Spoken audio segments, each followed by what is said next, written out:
तो नमस्कार दोस्तों, मन को कैसे कंट्रोल करें।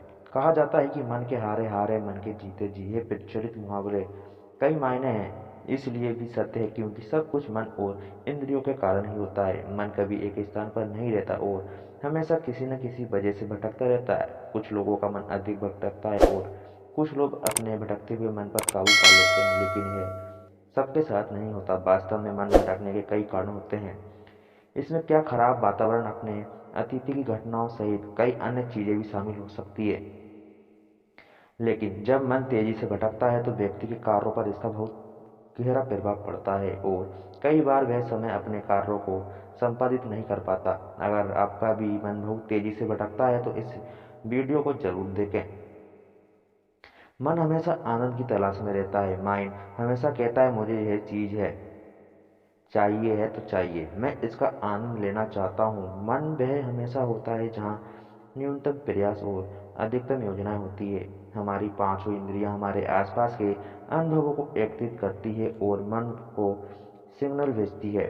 जब ये अनुभव इंद्रियों के माध्यम से आते हैं तो उन अनुभवों को मन को नियंत्रित किया जा रहा है। मन भोग और पीड़ा के अनुभवों से जुड़ा होता है। कभी मन कहता है मुझे ये चीज नहीं चाहिए क्योंकि यह दुख का कारण होता है, तो कभी मन हर वस्तु हासिल कर लेना चाहता है क्योंकि उसी से उसे आनंद मिल सकता है। मन यह नहीं देखता कि कौन सी चीज सही है और कौन सी गलत। प्राचीन काल से ही ध्यान के सहारे लोग अपने मन पर काबू करते आए हैं। यही कारण है कि आज भी लोग एक दूसरे के मेडिटेशन करने की सलाह देते हैं। वास्तव में देखा जाए तो यह सिर्फ एक सलाह नहीं बल्कि ध्यान है।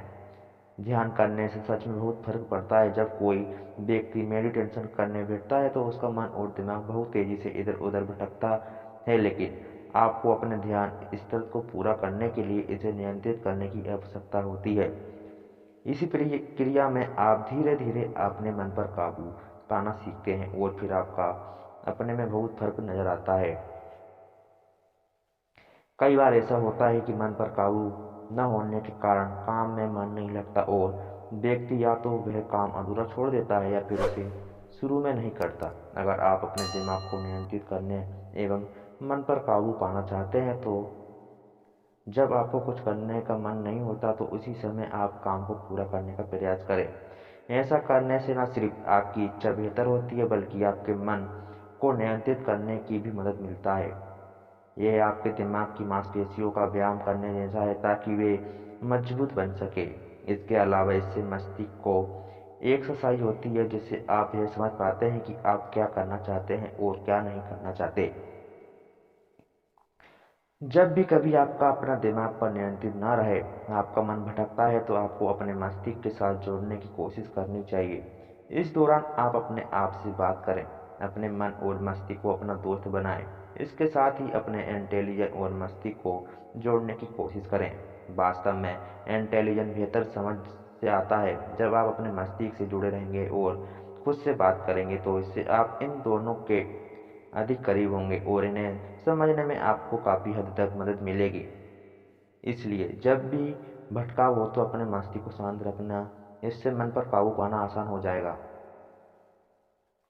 जब कभी आपको लगे कि आपका मस्तिष्क पर नियंत्रण नहीं है, आपके दिमाग में फिजूल की बातें आ रही हैं और आपका मन इतना तेज भटक रहा है कि इस पर काबू पाना मुश्किल है, तो आराम से बैठ जाएं और यह सोचें कि आपके मन या दिमाग में जो बात आ रही है वह एक भ्रम है, भटकने की कोशिश कर रही है। इसका वास्तविकता कोई लेना देना नहीं। वास्तव में न मन या मस्तिष्क में कोई भी विचार हमारे पिछले अनुभवों से ही आते हैं। इसलिए बहुत परेशान होने की बजाय यह सोचें कि आपके मन में आखिर ऐसे विचार क्यों आ रहे हैं।